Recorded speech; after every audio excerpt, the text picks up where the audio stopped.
Okay, Christo has second Wanamaker Mile victory. How important was it to you to get the lead at the bell? Somewhat important. It wasn't like a do or die part of the game plan.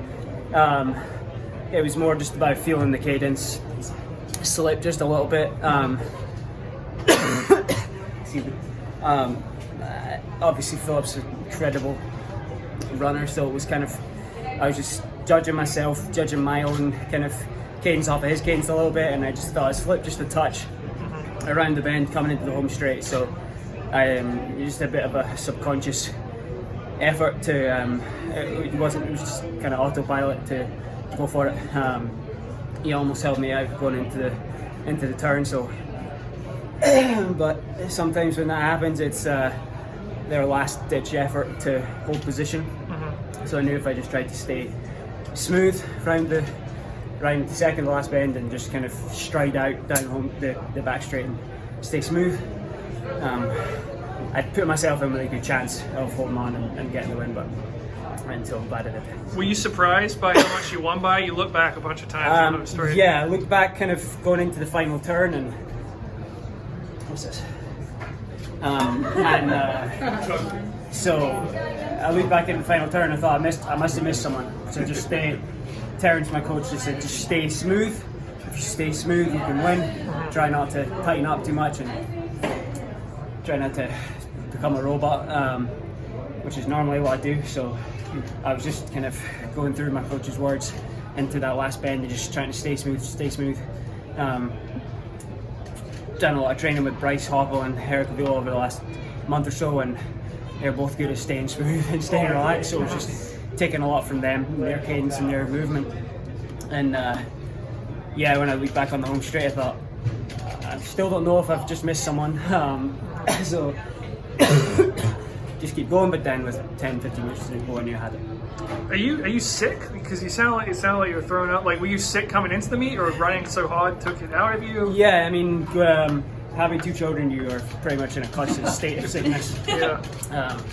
You get them over one sickness, and they go to daycare on Monday, and they come back with a whole different virus, and you're like, all right, whatever. Yeah. So, just dealing with it. Yeah, I'm dealing with the cold. Chris, very different style of win from your win 2 years ago. Did you see this race playing out in a particular way beforehand?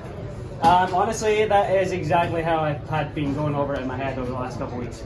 I knew Philip would be at the front, super strong, super confident, and so I knew that he'd be the one that was taking it, and I knew he was the one I was going to have to beat from the bell. So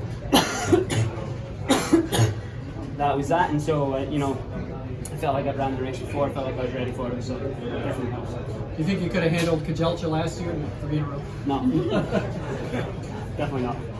Is there any extra motivation this year, given that you didn't make the UK team last year for Worlds, or do you need extra? It's an Olympic year. Does it really matter? Yeah, I think yes to both of it.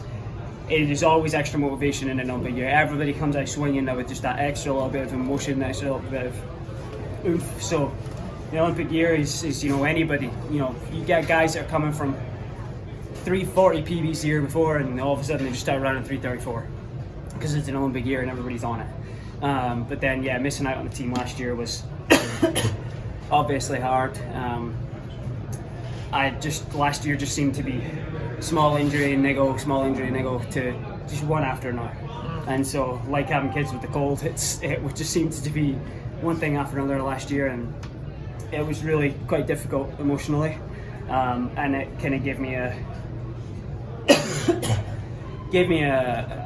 probably a more mature outlook on this year, to just do my thing, run as hard as I can when I can, and just get after it. And you have two boys, right? When was the second one born?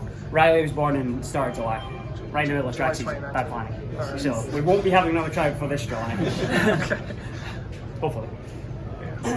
And then whenever you are out there and you're going into a race not feeling as well as you can, how do you make sure that you try to stay as healthy as you can? Because you obviously can't fight how you're feeling, but you can try to push it off for as long as you can. Right. What have you been doing to keep up? I think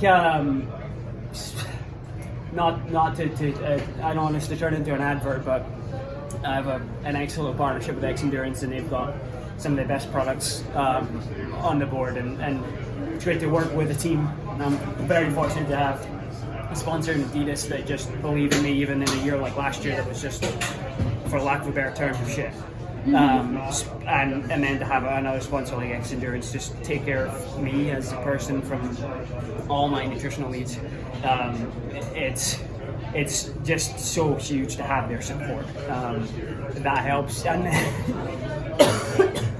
then just knowing that in a race like this, it's February, everybody's dealing with something.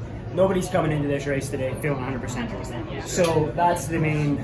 That's a bit of maturity with my age. So that helps. It helps to know that. Whilst I may not be 100%, nobody is. And if they are, then they'll probably win. And like whenever you're not physically feeling well, do you think that it's the mental part of racing that you have to more rely on? Because in a way, it's kind of like mind over matter a lot of times. Right. Or like it's mind over matter until matter yeah. takes over. At the end of it, though. It's kind of you can be as strong as you can mentally, but if there's something that's just physically an impossibility, then it's an impossibility. So it's just, for me, just about being as healthy as possible and as strong as possible. And if I've done everything I can in that regard, then I can do all I can on the track, and hopefully they'll line up. And then deal with it just after the race, then, and try to recover as much as you can. I'll recover in the next couple of days and send my kids to school on Monday, and they'll bring something else back. And then just hope they don't bring anything else. Start again. There you go. Injury-wise, do you feel 100%, or how do you? I'm too old to feel 100% all the time. So, yeah, no, not 100%, but never am. So, I'm fit and healthy enough, and that's all that matters. And you've had a lot of great moments at this meet. Where do you sort of rank them? I think this is probably the best. Obviously winning a couple of years ago was second best, but it was a very tough field today. And I know we had a lot of dropouts, but it was a tough field, and everybody was bringing it. So whenever you've got an Ingebrigtsen in the field, it's never going to be easy. So just happy to kind of just have a good race and come out of it happy and healthy enough.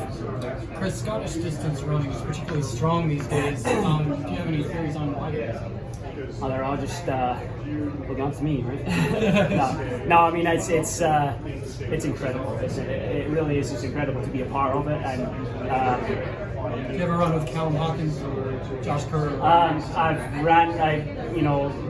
My dad had played a big role in helping Josh when he was a kid, along with our president, Dave Campbell. So, between Dave and my dad and myself and Josh, we've built a lot of, for lack of a better term, again, blood, sweat, and tears into the track in Edinburgh, the fields of Edinburgh. And so it's great to see Josh doing so well.